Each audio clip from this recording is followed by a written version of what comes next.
Ange, you mentioned, it was like 17, 18 years, I think you did mention water being turned off in that game as well. That's right, yeah, we had it. Does it feel... Another sign that things were not going to run smoothly, Tom. All these signs right in front of me. Do you still feel like you've got the energy after all that you're going through? Not this morning, to be fair, but yeah, I do, mate.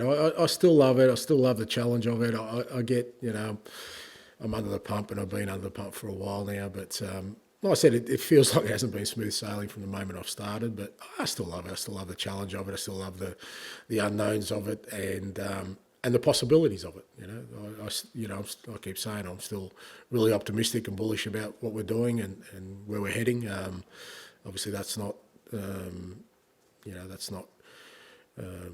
sort of reflected in some of our sort of objectives so far, but I still will feel really excited about sort of what's ahead.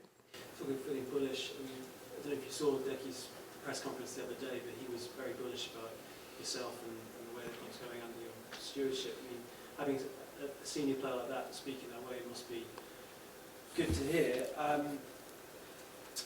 But when you look at the league table and the form, how do you stop players from getting disheartened or questioned? Well, I don't think disheartened, and I think Decky's probably a good example. He's as disappointed as anyone, and really wants to sort of not accept the position we're in, and believes we can be better, and I think that's important. I've never felt like the players are saying, "Oh well, we're just on a bad run, or we've got injuries," or they're genuinely disappointed with the way we're going in the league, as am I, and we can't accept it. It isn't good enough, and I've said all along my role in that is to try and make sure that I try and support the players and everyone to steer us out of the predicament we find ourselves in. But I haven't felt like the players, have accepted that or been disheartened. And the flip side is that, we have done well in other competitions. We like I said, Carabao Cup, we've had to beat some pretty decent teams to get to where we are. In Europe, we finished fourth again, in some pretty trying circumstances. So it's a kind of balancing act. I don't think we can focus on one or the other. I think you look at it collectively and say, well, okay, we need to be better, and we've already shown that we can be. Can I ask you about Vicario specifically? When he might be back? He seems to be ahead of schedule, is that? Yeah, fair to say that. Look, he's training now with Birchie and the keepers, so that's the first good sign. He'll just come down now to when he feels really comfortable. The type of injury he had. It's not a muscle injury or anything. It's just a matter of now if he can do all the actions and everything he needs to do. And a goalkeeper is obviously a different position to a player. Look, I think again with him probably over the next week or 10 days, I'd expect him to be available. So with that and all the other stuff, do you feel like there's a reset coming, almost like a time when you sort of almost go again, relaunch your season? Yeah, I think so. I think if you look at our kind of, which is why it was important last night. If you look at our schedule, we kind of. So we've got a big week, but then we play Villa in the FA Cup, and then we've got a sort of clean week to Man U, and that's the week all of them are sort of scheduled to start training. So if we get a full week of training, because at the moment we're hardly training, because it's like this morning that seriously I could join in, probably you could join in, Matt, with the training we're doing at the moment, and having a full week of training with those guys being available leading into the Man United game, I think it's a little bit of a sort of a point for us to then sort of relaunch our sort of campaign, particularly sort of in the league, but then the real big games of consequences in the Cups also are coming around as well. Sorry about that, mate. Yeah. A few players who've come here have spoken about how sort of influential you were when you spoke to them. Is it hard right now to persuade players to join Spurs, given the league position and the injury? Is that a challenge? It depends. It depends on sort of, what the players are looking for. I think, you can look at it two ways. You can look at it, okay, the league form's not great, but there's some pretty big possibilities to have success here in the last sort of 3-4 months. And it's still a big club. It's still, a club that can challenge for honours. And it's whether you see, the player sees the potential that, we see right now, or certainly I see. But I've often said that if it's too much of a sort of hard sell, it's probably not the right one for us. I mean, just in terms of, you've said a few times how there's, the future of the academy players and the young players in the team means that, in 3 or 4 years, it'll be a really good squad here. But is there a kind of a balancing act here where the team obviously needs players now, more senior players maybe who are ready to deliver in the next 2 or 3 months? Yeah, again, it's about a balancing act of kind of where we're at and what we need right now, but still not sort of veering away from, we're still in the building process of a team and a squad. I mean, it's the reason we signed Dom at the start of the year. We felt we needed some experience. If you look at the guys who are out, certainly getting Matters and Vicario and Romero back will help in that sort of seniority. So yeah, it's always a balancing act of what we need right now, but never losing sight of what we're trying to build.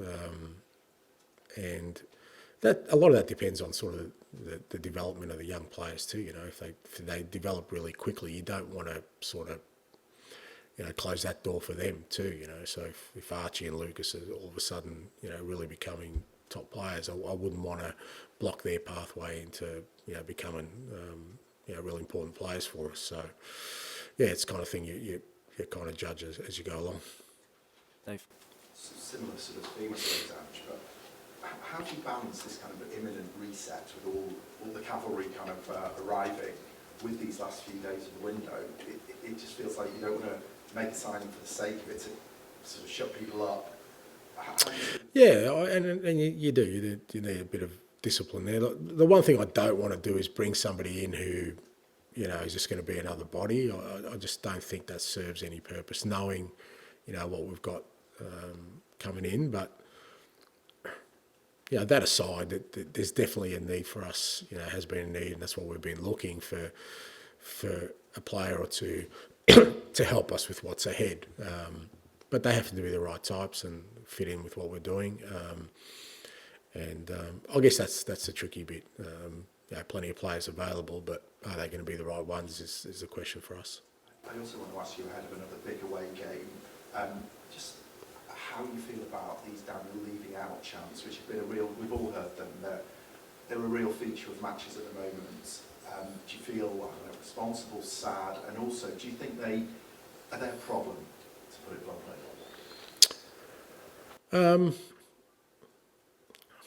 It's a bit harsh to say I'm responsible. It's not like I'm in the middle of it, sort of starting the chant.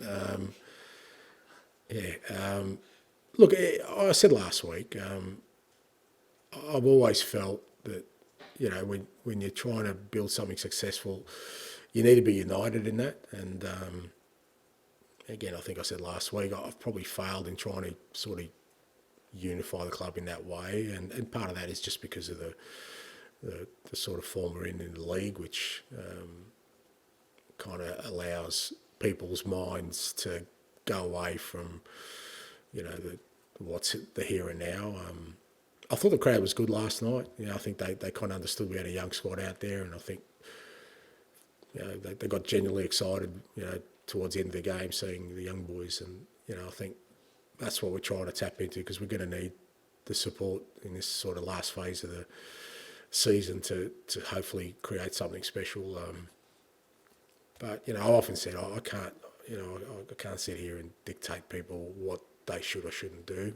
My role is to try and hopefully create an environment where, like I said, we're unified, and we have to be unified if we're going to.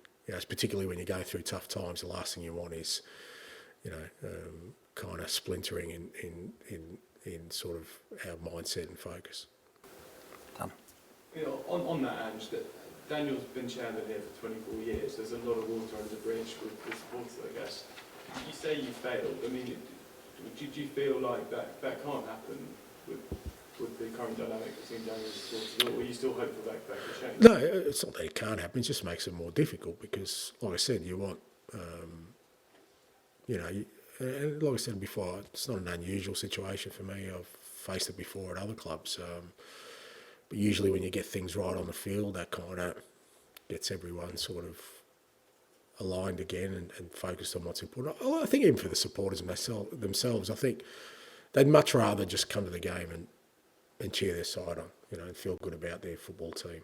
Obviously they don't at the moment because of our, our form and sort of our league position, which is kind of understandable. And I think when that happens, if that happens at any club, there's going to be some sort of dissension there.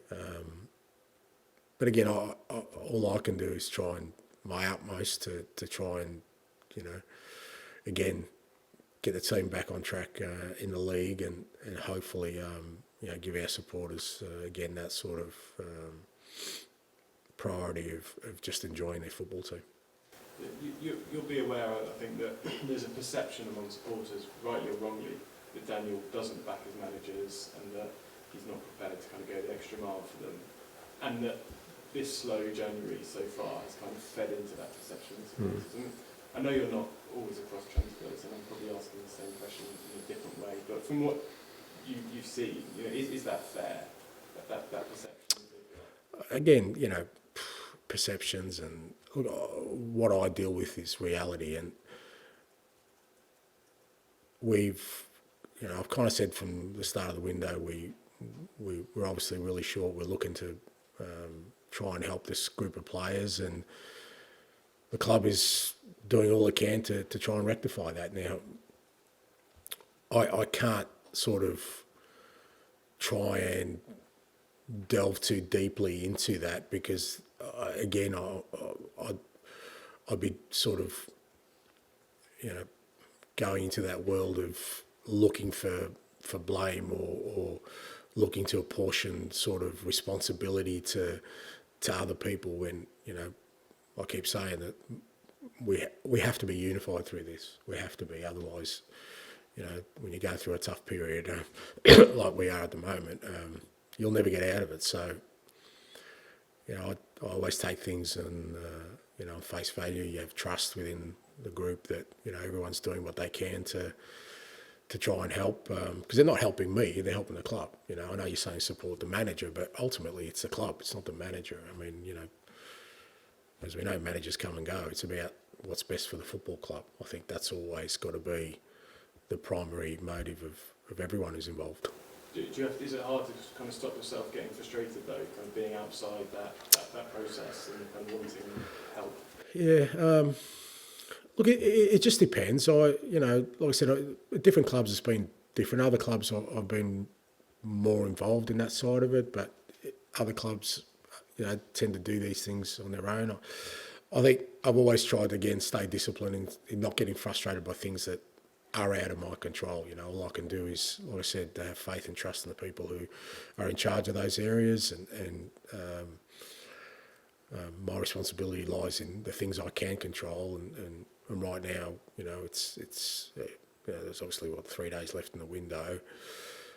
I really got to make sure that all my energies are on the players that are going to play on Sunday against Brentford. Okay, thank you. Thank you.